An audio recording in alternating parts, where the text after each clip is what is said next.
Hi, welcome to the Be Fierce and Try podcast. This is your host, Jill Bartholomew, and I am here today with Brian Davis. He is our DLS master and the guy that may be best known for providing all of the statistics for the runDisney races that we all dissect after every race, looking to see how many people cheated. So with that, Brian, do you want to introduce yourself?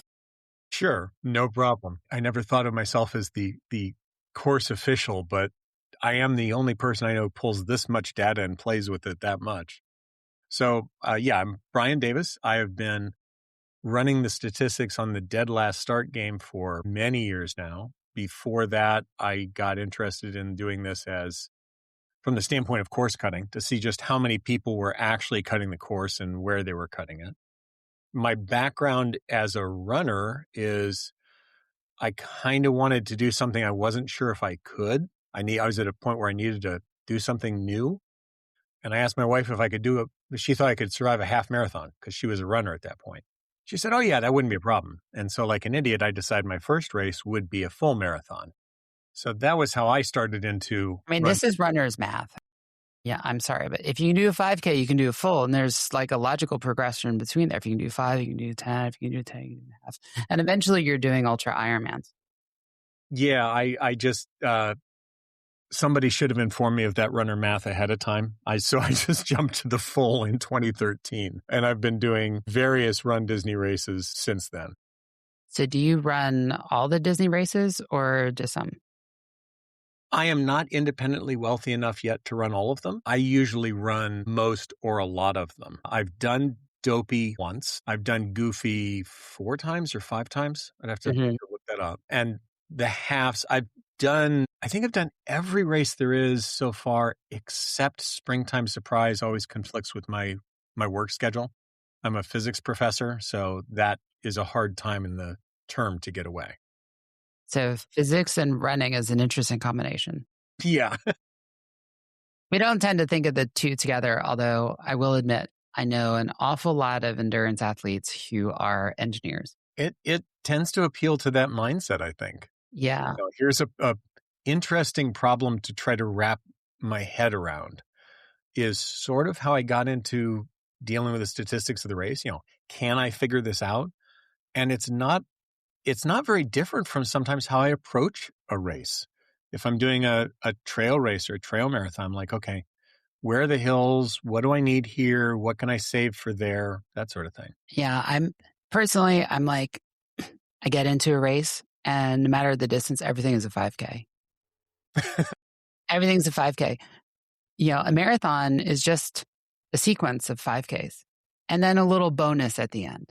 It's a very long sequence of 5Ks. It is. And it's the bonus at the end that's the hard part. Because it doesn't break down evenly. All right. So we connected over Facebook, I think a few years ago, initially when the Club runDisney stuff first started showing up. Mm-hmm. And instantly, Facebook lights up, as it tends to do.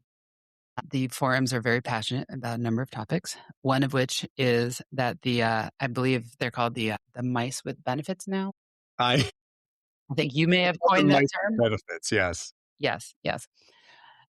So I think at the time there was a, maybe not impression, but rumor that persists to this day that those runners were somehow completely screwing up the corral placements of everybody else and completely clogging the course for all the other runners. And it is funny because, like, anecdotally, everyone I know who's in Club runDisney has a proof of time. And another friend of mine, everyone she knows who's in Club runDisney, none of them have proof of time. So I do think that a lot of that perspective is based on like who you know and what you're exposed to, right?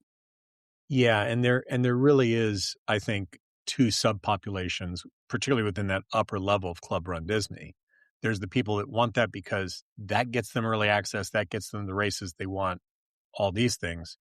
And there's the people that are like, I really want that corral boost. I'll pay for that level for the corral boost. And there's not really an overlap between those two. If you're a Corral A or B runner, you're not buying into Club runDisney so that you can get up into Corral B. Oh, I 100% have it so that I don't have to sit there doing the registration BS. Yeah, I will be envious of you tomorrow when we all try to register for Wine and Dine. Is now the right time to tell you that I'm already registered for all 3 races? Yes, Jill, I hate you. I hate you very much. We can continue now. We sometimes do charity registrations as well. I mean, there's plenty of ways around that. Yeah. But I agree with you. Club Run Disney tends to break into two subgroups there. Although with charity, I missed the registration window for the Disneyland race.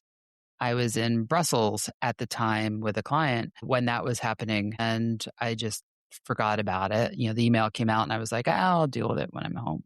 And then I never did. And so I was looking for the charity bibs and there were none to be had. I got offered one like 3 days before the race at like 6 times the face price of the bib itself. And I'm like, you know what? I think I'm just going to stay home. So as much as I liked that coast to coast medal this year, I will never have it.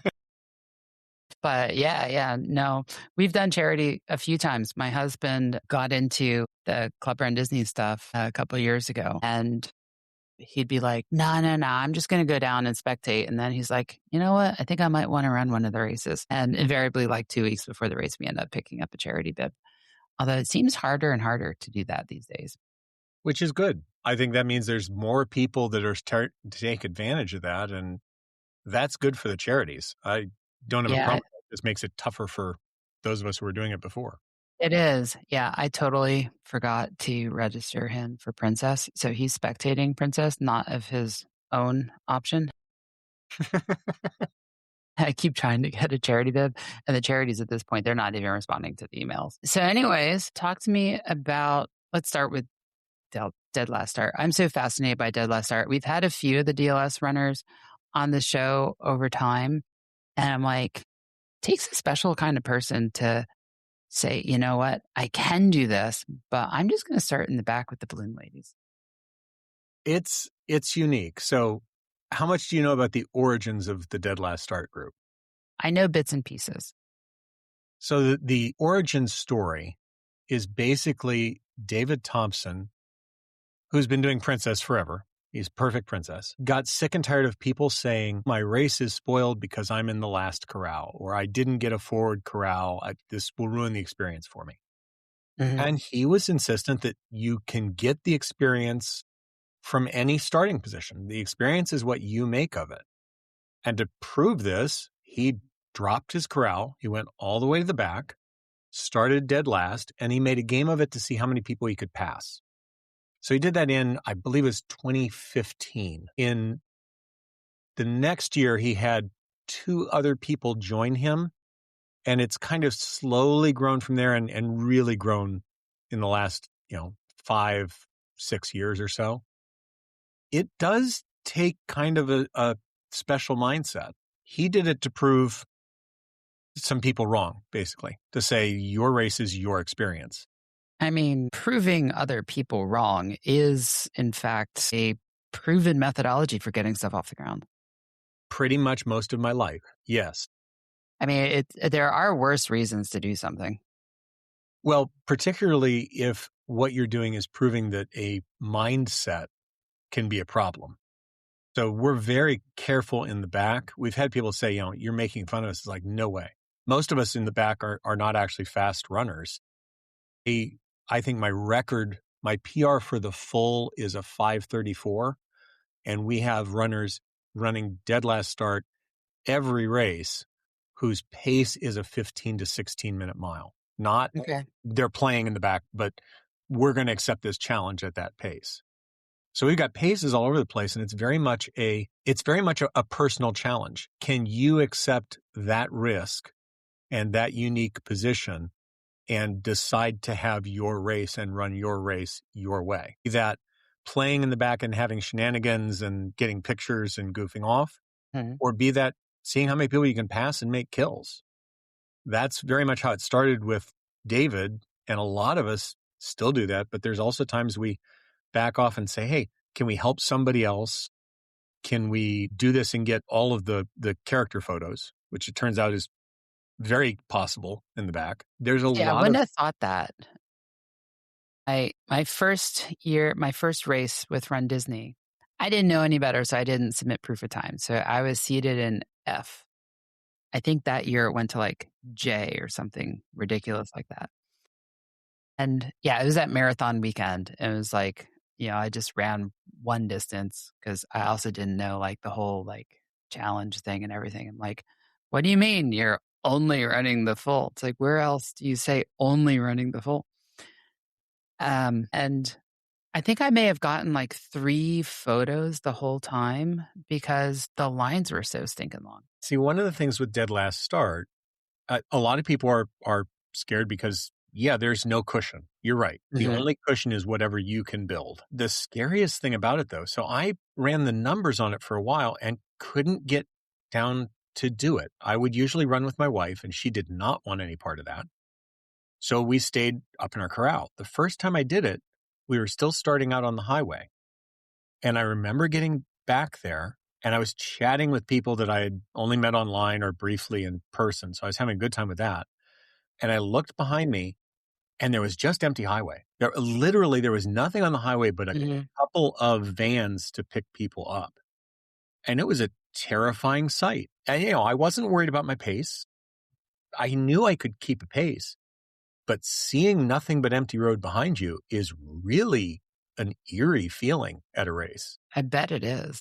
And if you're getting all the pictures, which some people do, that requires you to do that constantly. So that requires you to sprint up to a picture stop and wait there.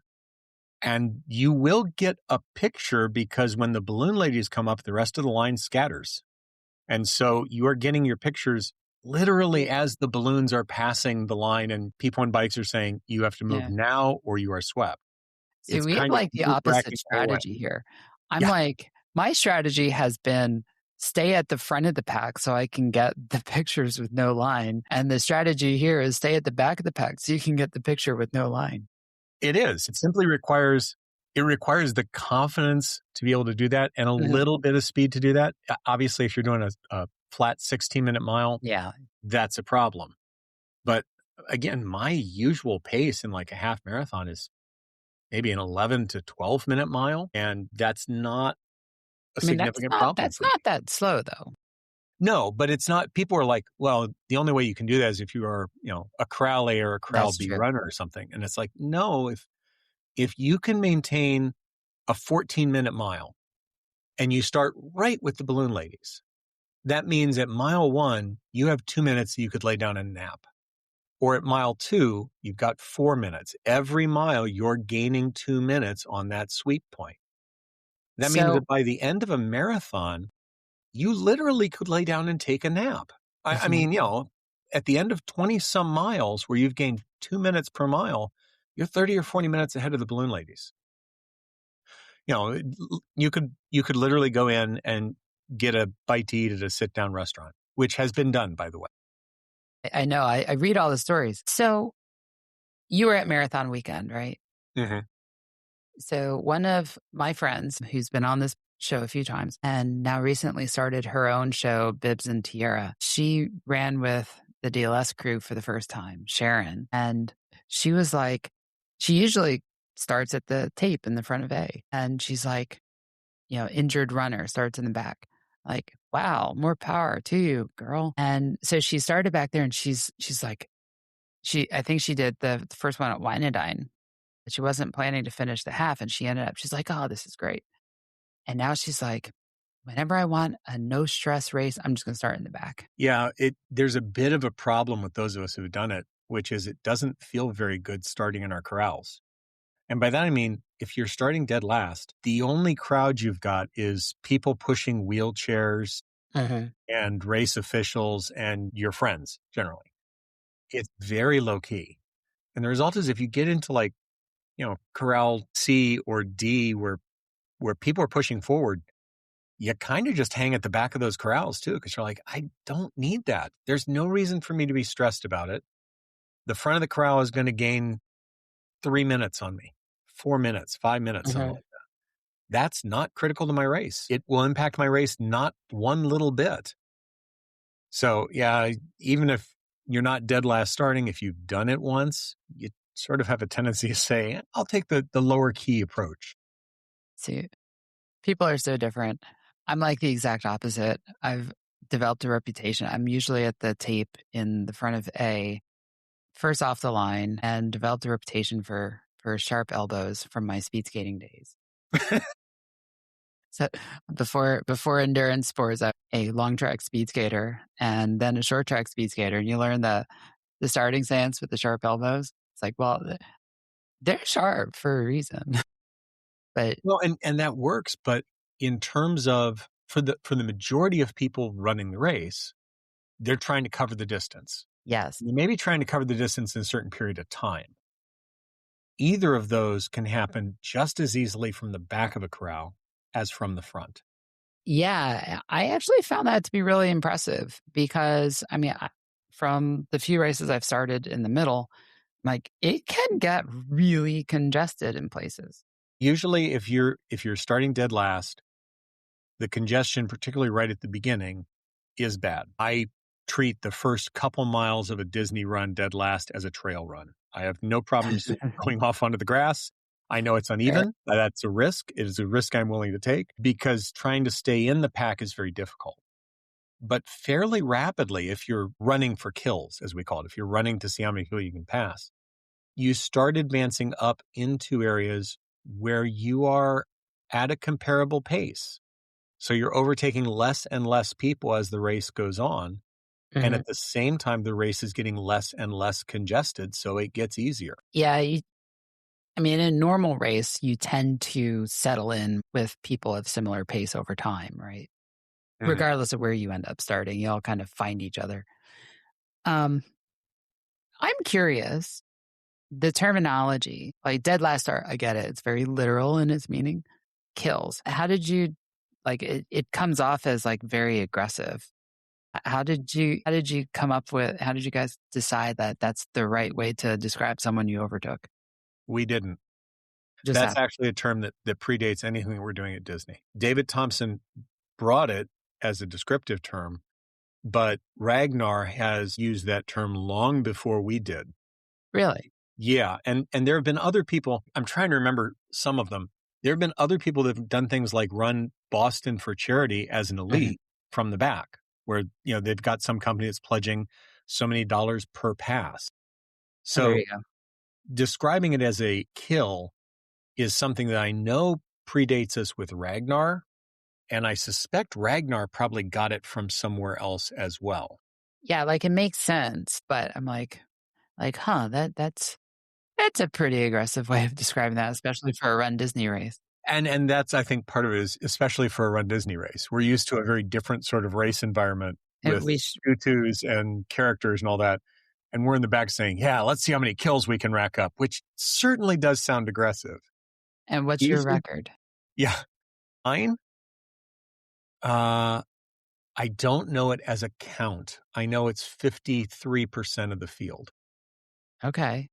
The record overall is we've had, I think, 2 or 3 runners that have beaten 90% of the field starting dead last. That's very impressive, especially considering the hour difference between the front and the back. Yeah. Those are usually front of the Corral A runners who decide to start in the back and decide to do it for kills. Yeah, I was thinking, I'm like, on the marathon, I can see that, but even on a half marathon, that is an amazing amount of time to make up. Yeah, for the 90% rates have been on marathons because it turns out it's easier to pass more of the Yeah, field on a marathon. You simply have more time to catch people. yeah. If you're a 3 hour runner and the average marathon time is 6, then you're passing just by nature of your 3 to 4 hour time. You're passing the vast majority of the field, Yes. even with that hour. You know, Even with half marathon distances, we've had people that have cracked 80% of the field. And I can also tell you from the standpoint of congestion and how much it slows you down, because some people have been kind enough to give me their detailed GPS routes. I can tell you that if you're a Corral A runner and you start dead last and you're running it for time, so you're trying to fight through all that congestion, Uh-huh. it takes a 7-minute per mile runner down to an 8-minute. That An makes 8-minute, sense. yeah, it takes them down about a minute per mile. Between congestion and ducking and weaving. Yeah. If you are a 12-minute per mile runner, though, it only takes you down to about a 12-minute 30-second or 12-minute 20-second mile pace. So there's a 20 to 30-second penalty, in essence. Maybe. Yeah. And again, it depends on the runner and how they do it, how Mhm. experienced they are, but usually it's not a huge penalty.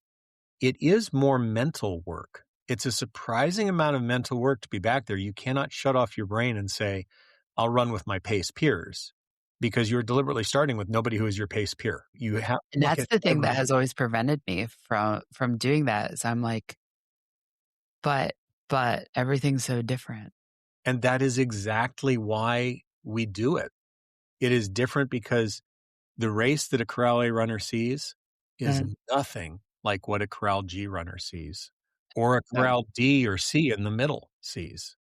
no, The it's totally crowding is different. different, the pacing is different, the problems are different. It's really interesting even looking at the data, because it's like there's 3 or 4 completely different races that just happen to be sharing the same course at the same time. Yeah, I can see that. I'm curious. As you were talking, like it makes sense that from the back, a fast runner would slow down in net, partly because of the added distance that they'll end up incurring from all the ducking and weaving, right? If you're running on the outside of a curve, some of those on ramps are a mile long. Running on the outside might add an eighth of a mile to the curve. That adds up over time. Any It does. idea what an 8-minute runner starting from the back would add? How much they'd actually add in distance? Yeah, because I mean, starting in A, even if you're in the back of the corral, generally it's not that difficult to run the perfect line or very close to it. I think we've had, yeah, I think a couple years ago, the marathon, I was within 2/10 on the marathon, which I think that might have been a record for me. But I was thinking about it. I'm like, well, from the back, it might be like 27 or approaching 28. The only way you could do that is if you had a Corral A runner that enjoys tangents and does that once, and then does it in the back, and then compare their actual GPS distance, and I haven't done that. Yeah, I it can tell was you just a thought that occurred to me as you were talking. I'm like, I wonder how much of that is that extra distance versus congestion. And there's no way without knowing that person's GPS information to know. I can tell you that for more moderate DLS runners, one of my DLS halves came in at 13.2. So I That's was only pretty darn close. 1/10. Yeah, that's actually the closest I've ever come to hitting 13.1. And the reason is, if I'm running for passes, I am trying to be extremely efficient on my Mhm. line, my pace. I See, may not be aiming at a PR, but it's the same sort of mindset of I need to mind every portion of my race and my experience to achieve this other goal. And as see, part of that, it's quite often a shorter route. yeah, and I'm actually really fascinated that you're able to do that from back there because one of the things that I see consistently are the further it appears that the further back someone starts, the more they're adding distance based on what we see show up in the forums afterwards. Well, All the comments of Disney doesn't know how to measure. It's like they do know how to measure, but you didn't run the perfect line. yes. Yeah. And the thing is, if you're out on the highway, if you're doing Princess, coming up and you're out on the highway, you've got one turn on that highway until you're heading north and running essentially, many miles of just highway miles. Well, Yes. that's no weaving at all. You don't have to worry about tangents much there at all. You have to pick a side and stay on it. Yeah, I could see Princess and Marathon Weekend being easier to do that on the half. The full and the 10K have a lot of turns in them. The full and the 10K, if you're in the parks, And then there's always the wine and question of dine is how all over much can the you hit place. those tangents, and that's true anywhere. Yeah. All right. So the big question that I have is I've been watching you for years publish all this data. on these runs, and the first data point you usually post is after you go through the DLS data. The first data point you usually post is, and this is the number of people who I think cut the course. Yes. Because that's the one everybody's interested in. That's the one everybody's interested in. And I'm positive it's a far lower number than people think it is. It's usually a high number of course cutters is maybe 1 to 2% of the field. I'm actually surprised it's that high. 1% of an 18,000 person race is quite a lot. Yeah. But again, I said that's the high end. So if you look at it, what's the average? It's usually less than 1% that cut the course. The 1% figure came from when I started doing this and the marathon ran out through ESPN Zone. There was an insanely long out and back, and then let's play an ESPN Zone and then come back. People would always see people cut on. And so I ran the numbers there and found that was in 2013. I think I did it for 2013. That ended up being just about 1% of the field cut the full there. Wow. But here's the thing. If you were to look down that line, you are seeing several hundred people. So if only 1% of the field is cutting the course, almost everybody had a good chance of seeing at least one person cut the course over that stretch. That makes it appear like, oh, everybody saw it. There's every time you see someone up against the cones, bending down to tie their shoes, the question is, which direction are they going to go when they get back up? Or wine and dine this past year, I actually ran out through Blizzard Beach, came back, and as the balloon ladies were coming in, I very loudly announced, well, I'm just going to tie my shoe, and bent down between the cones, tied my shoe, and then back cut the course. I went back and I joined the balloon ladies and did a second lap through Blizzard Beach for just that reason. I just thought it was like, yeah, this is how this is done. I'm just going to do it in the wrong direction. Yeah. I can be honest. I've never heard of someone doing it in the wrong direction. Especially through Blizzard Beach.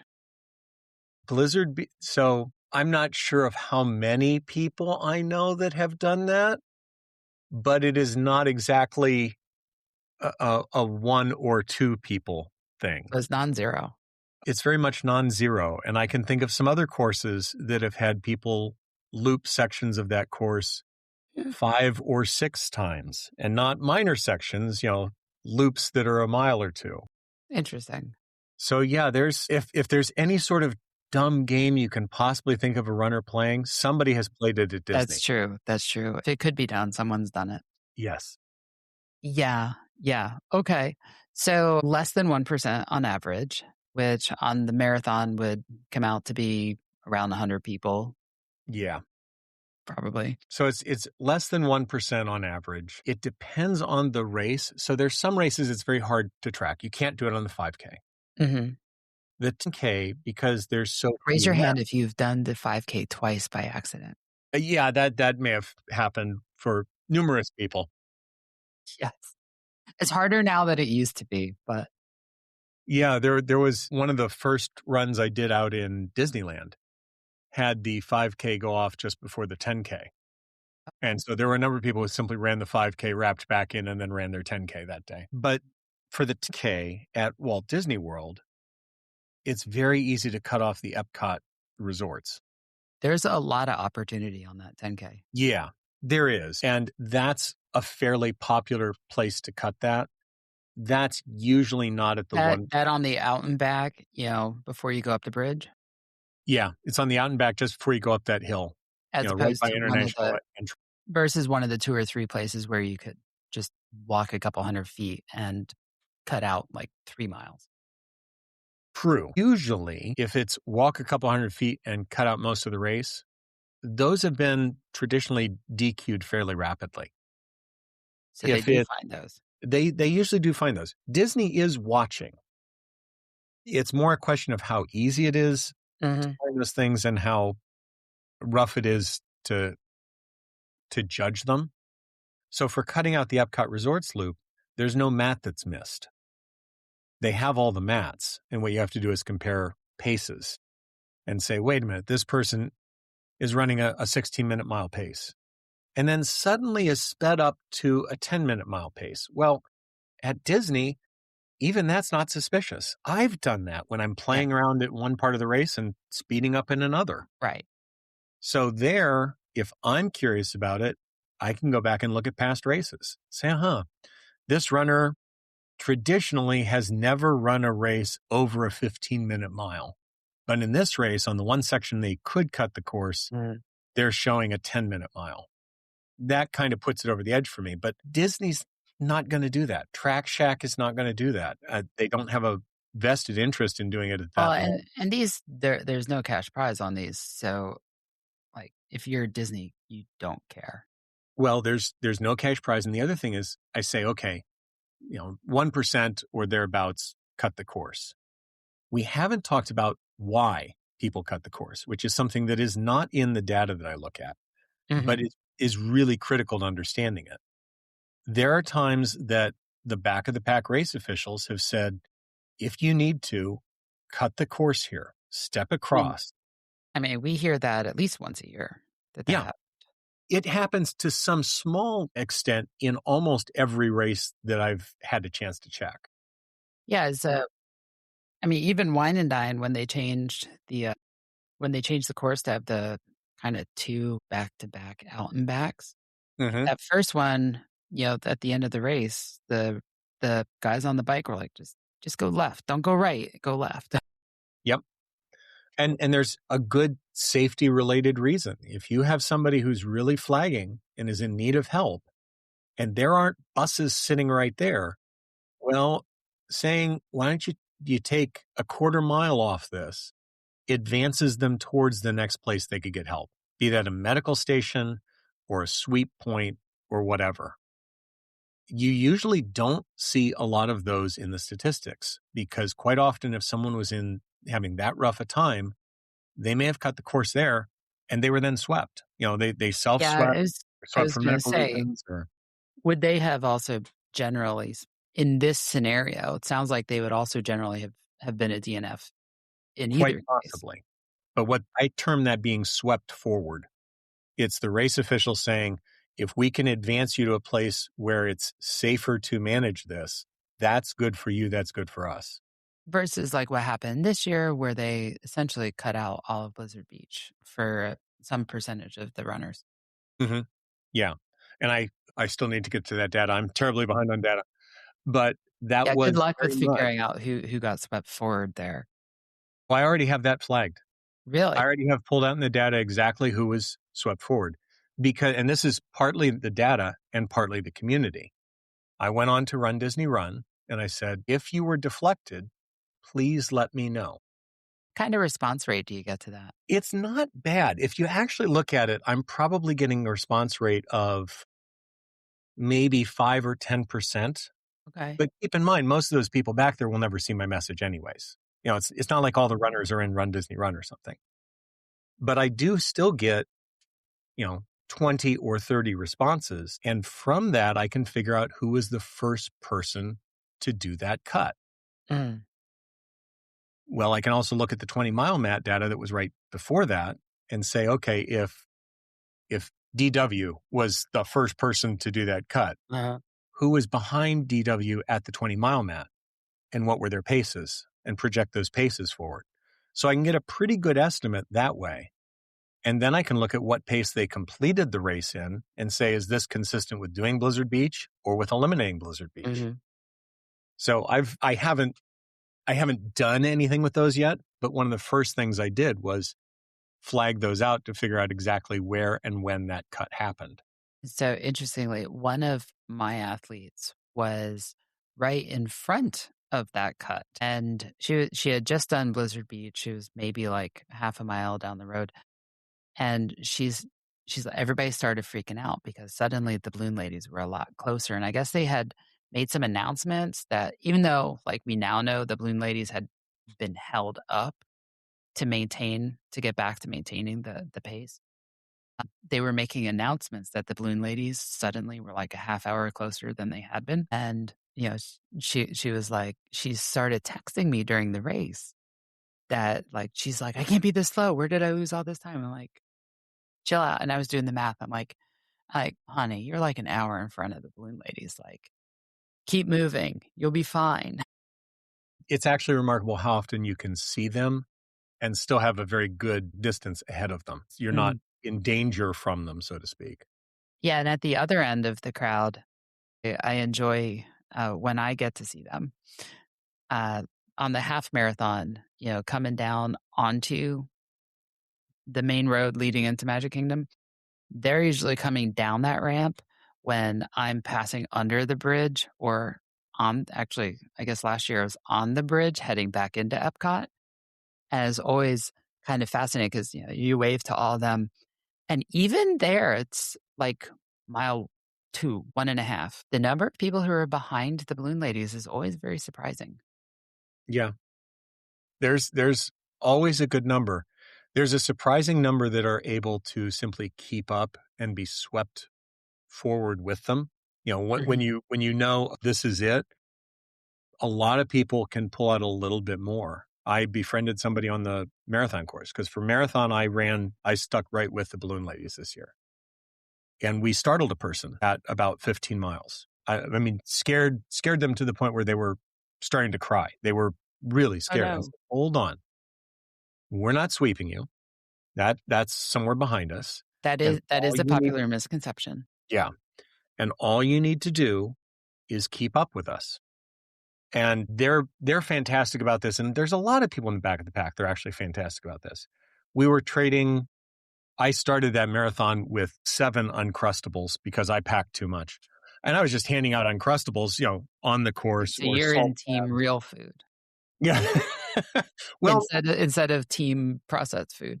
it also depends on the race. I knew I was going to be in back and moving at a slower pace. I'm like, I can take my hydration pack. I can stuff it full Yeah, of food. yeah. Yeah. In fact, if you're that far back, it might be wise to take that. Yes, yeah. If I'm intending on spending 7 hours out here, I might as well take my Yeah. picnic basket. But, you know, the people that I was befriending at mile 15, so we'd caught up to them at mile 15. There were a lot of them that I was holding hands with as we crossed the finish line. They made it the remainder of the distance. I mean, that's pretty cool. I think that there's that much support in the back to keep people moving forward. This year, I don't always do this, but on the marathon, no, I think I've mostly done this.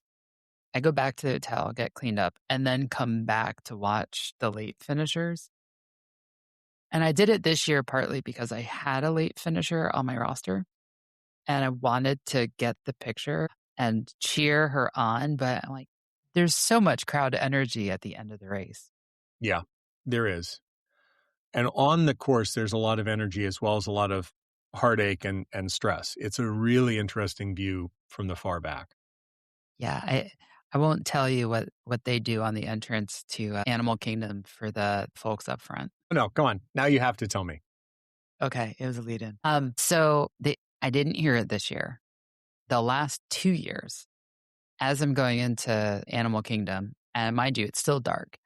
The the little DJ guy who's there like right before you start heading in, there's like the go and then you make the left. He says something to the effect of runners. He makes the balloon ladies announcement. He's like, the balloon ladies is 4 hours behind you. Yeah. So I always get a kick out of that. I was actually a little disappointed I didn't hear it this year because I'm like, oh, does that mean I slowed down? I was like, no, and everyone I know is like, I didn't hear it this year. But I always get a kick out of that because then he continues, he's like, runners, you are in no danger. If you want to crawl from here to the finish line, feel free. I should add that for marathon this year, because I stuck with the balloon ladies, I got to see numerous things that as long as I've been doing Disney, I simply have had no experience with. And I've written those up online as well. But one of the things that struck me is when we were deflected. So Mhm. we were cut out of Blizzard Beach Yeah. and we had to wait. They were so concerned about the response of runners going by and seeing balloons that we actually hid. We hid the balloon ladies behind a tent Really? just so that you wouldn't panic runners. And that was a deliberate decision so that runners would not be worried or upset or stressed by that. I mean, I And think those that's are, a good decision. well, and the remarkable thing is That's a whole bunch of both some of the highest level people in the organization are out there on bikes. They Mhm. are biking with them, as well as all of the regular bike folks and the med folks. And they're having these discussions in real time to figure out what will work logistically, what will work from a safety aspect, because the basic reason the course was shortened this last year was a safety aspect, Mhm. and what will work from a runner aspect. When we made sure everyone passed us. And when we did restart, it was a deliberate, okay, let's restart at like a 17-minute mile. We're okay, we're not in danger back here. Mhm. Let's restart, but restart it even a little bit slower and give a little bit more of a cushion. They are So really hyper aware of that and doing an excellent job, in my opinion. I think that's great. Did you see so, I mean, what we've heard is one of the main reasons why they, made that decision to cut the course was not necessarily because of the heat itself like they did in 2020, but because there was so many people hitting the med tents that the EMS folks had basically run out of capacity. Did you see much of that, like people struggling from the heat, dehydration, overheating in the back? So I do remember one conversation with a very nice runner who seemed just fine and informed me around mile 19 and a half, 20. I haven't been sweating in a long time. Should I do something about that? Always a bad thing. And we said, yes, yes, you should do something about that. And I believe she stopped at the next med tent. There were most of the overload, I suspect, was already being taken care of ahead of us. So it was a question of can you get ambulances out and get them back? And I think that's where they were starting to have problems. I can tell you that as we're passing the very back of the pack, there were places where you had two runners down at the same location, not related runners, but they had just grouped them together because we've got two people down that are going to need to await transport and we need Mhm. to manage them together. And that's unusual in my experience further up in the pack. I've certainly seen plenty of cases where a runner's down and you've got 3 or 4 med folks with that runner. In the very back of the pack that day, it was here's 2 runners down and we've got 2 med folks down calling for, when do we get transport? Yeah, I haven't seen that before. I haven't either, and I certainly haven't run the entire marathon at the rear before, but I've certainly been at the rear before often enough that it was a Yeah. surprise to me. Yeah, I saw something I haven't seen at this race before, but I have seen it at other ones. Usually it's races that are in cooler climates that happen to have like an unusually hot race. The more elite runners were getting pulled off with dehydration. And one of my friends, who you will know because he gets called out at every single race, he's the bouncy guy in the front left of A, Chad. So, Chad, I know you listen. So, here's your call out. Yeah, when I passed some of them, they're going out of Animal Kingdom as I was going in, they looked great. And then at the finish line, they're having heat exhaustion and not sweating and a little delirious and not quite sure what's going on around them. And I haven't seen that at Disney races where, like, yeah, I wasn't super speedy, but I ran a 4-hour race, so it's like, not super slow. And I haven't seen that before where that many people were getting pulled off at that point. Like, I expect it later as the sun gets higher in the sky, but not when it's still we started earlier today, so it's about like 9:30 in the morning. Although I have seen, other races, mostly in New York, people who don't drink and just go, and then finish line shows up and they're on a stretcher. It does Well, and happen. I've seen that on cool races too, Mhm. particularly in dry climates where like I'm not sweating because my skin's not wet. Well, you're evaporating and you're actively cooling, but you're losing a lot of water and a lot of salt. And Disney is a real problem with this because we're all coming from all over the place. Yeah, there's Right. people coming from the far north in Canada and from equatorial countries and everywhere. So a lot of us are trying to do something that we're not used to the conditions. Yeah, and as a coach, it's one of the things. in triathlon that I talk to my athletes about when they start doing their 70.3s and their Ironman is, paying attention to the sweat and like being alert. If their sweat rate slows down or if they're not sweating, you got to take action because it's the first sign of a big problem. Yeah. And it's not a problem that you can, I'll just slow down a little bit and solve. It's like, no, this needs to be a problem that's addressed fairly promptly. Yeah, yeah, and if you can catch it fast enough, like, maybe just taking in fluids is good enough, but oftentimes, like, by the time you stop sweating, it's too late. Yeah. And I think this is a problem that Disney has. And I think it's also a problem that Disney does an excellent job at dealing with. Uh, the whole announcing team at the start line is spending hours telling people about conditions and how to deal with them. And I will tell you that talk goes on right till the last of us cross that start line. They're paying as careful attention to the front and to the back there. And they will tell you this stuff on course too. They're very Guys, good at it's trying to keep we people don't aware. get to hear too much of that, so I'm curious, like, what are the announcements that they make throughout? So we just hear, like, it's gonna be warmer today, drink more than you normally would or slow down. We hear it, like, once. Right. You hear it like once. We hear it for about 2 or 3 hours continuously. If so running a marathon in 3 or 4 hours is difficult. Running a marathon over 6 or 7 hours in some sense is really difficult just because of the length. But it's much And there harder, actually. It's and harder there's on the people that body. are announcing this whole time, and I think they may have the more difficult job than any of us running, to be brutally The honest. And they do an announcers. excellent job, yeah. They're talking the whole time, Oh, and they're keeping those messages up the whole time as far as safety is concerned. their job on race day is an endurance sport. Yes. 'Cause then they move to the finish line where they have another 5 hours of work in front of them. Yes.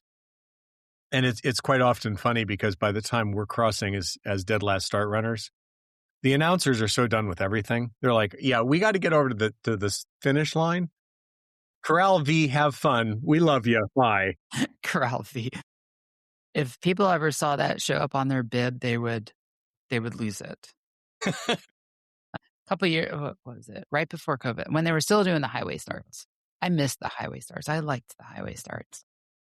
I like the bathrooms now much better. Yeah, but here's why I liked the highway starts. Well, you see, A and B had their own bathrooms. Yes. We did not. So but we had to trudge through the wet grass, so we got to start with wet shoes. So it's trade-off. Everything in life is a trade-off, right? Get the bathrooms and the wet shoes. No wet shoes, worse bathrooms. I don't know. So that marathon start, I missed that marathon start for 2 reasons. One is like you didn't get much congestion until the first ramp. So it wasn't like today where you go through the start, which is more narrow than it used to be, and immediately it's a neck down. You used to have about a mile before that happened, and the crowd, kind of spread out a little bit. I mean, they're still running on the grass and whatnot. But the other was it was a big 10K loop around Epcot. And so as one of the more forward runners, I enjoyed seeing looping back around and seeing the runners that were more in the back starting. And we'd wave to them and holler. And we're like, to us, that was really cool. And we don't get to do that anymore. We don't see the runners until we're on our way back from Magic Kingdom. Yeah, The looks on the their last faces year at I that did point that. often are not very fun. The last year I did that, I had friends come back to bait me saying, "Oh, you haven't started yet? We're at 4.5 miles or something." Well, there is that. There is that. Yeah.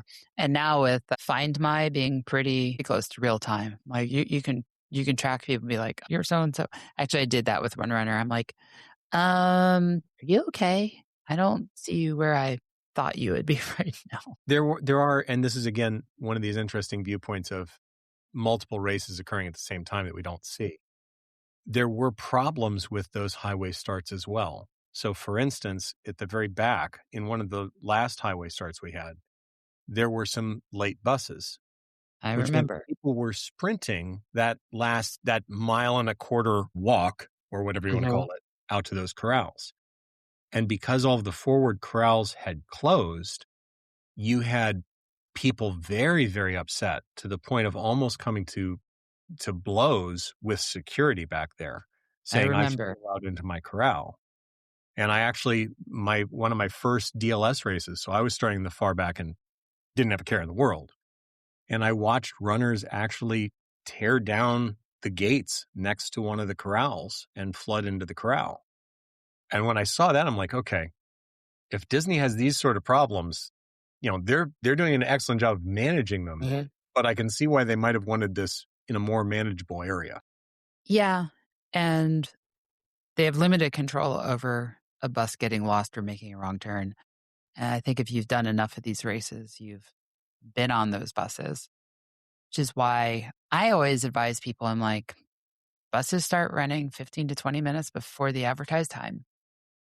Be on that one. I used to be you, and then I ran dead last start. And we have more epic stories about people coming in after the last corral is closed and we're in the starting chute, and we still have runners arriving and they're still not stressed because they've been sleeping in their car. It's a Well, very different attitude. there's that. There's that. I'm talking more specifically to like, if you're in A, B, C, don't be on the bus that's leaving at 3:45 No, no. because Be you're there. not going to be in A, B, maybe C, because they will have closed by the time you make it there, make it through security, I mean, it's still a decent walk. Oh, yeah. Make it through that walk. And if that bus gets lost, maybe you are DLSing. Well, and do you really want to start your race with a nervous sprint to your corral? I mean, Yeah, we've actually started driving to the race for the K and the 10K. And this was the first time we drove for the half marathon, and it will be the last time we drive for the half marathon. with all the road closures. Yeah. So with the 5K, I finish when C is being launched. And so I have solid hour and a half before the buses start moving. And we kill the time by getting the picture with all the characters, doing the I did it picture, getting a cup of coffee, and then going and cheering on the people who are just walking across the finish line at the start line at the back. And we have fun doing that. But at some point we're like, we just want to get back to the hotel. And we've been out here standing around in the cold for so long. And they don't start the buses moving until the last runner has made that right turn into Epcot. And they've picked up all the cones. They always say they start moving at 6:30, but it's usually closer to 7. And, it's like, okay, we can drive to that one. So we started driving to that one because then now we're like, okay, we can do what we want. We can leave when we want, and there's no road closures. And even the 10K is easy to get out of, right? But the half marathon, it took me an hour to get back to the hotel, all the road closures. And come to find out, had I gone left out of Epcot instead of going right, or maybe going right instead of left, it would have been like a 5-minute drive. This is the typical Disney runner problem of I can run that distance faster than I can get there in a wheeled vehicle. Hey, we considered it. At one point, we were like, what if we just leave the car here and come back for it later? We usually stay at, I guess it's Riviera. And, that from Epcot is like, I mean, you can see the ball from it. And this time we were at Animal Kingdom, which is much further. And I was looking at the maps and I'm like, if we drive for the marathon, we're not getting back here until Monday, where the buses can take all the roads that are closed to the public traffic, right? Yeah. And in a car, you don't have that option. So we're like, all right, we'll take the buses. And the buses back to the hotel is always fine. It's the stress of the bus in the morning going. Yeah. Running dead last start has stresses, but they are very different stresses. And the funny thing Yeah. is, number one is, just the fear of starting in the back. And almost no one has that after their first start. Once you've done it once, it's like, wait, I got away with it. This was not I've heard boogie. that, a couple of friends, they're like, yeah, I just sleep in my car until it's like 5 minutes before the start. And then I show up and I'm like, that's so different. It really is. It is a very, very different way to see and experience those races.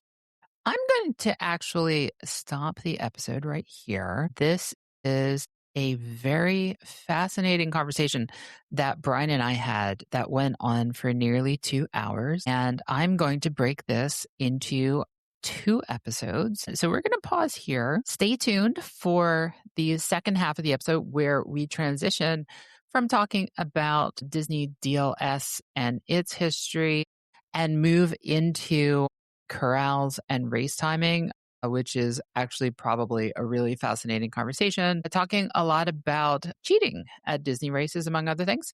All right, so tune into that episode. Again, I am Jill Bartholomew, your host, and this is Be Fierce and Try podcast. If you liked this episode, if you plan to listen to the second half or are curious, please like and subscribe on whatever platform you're on.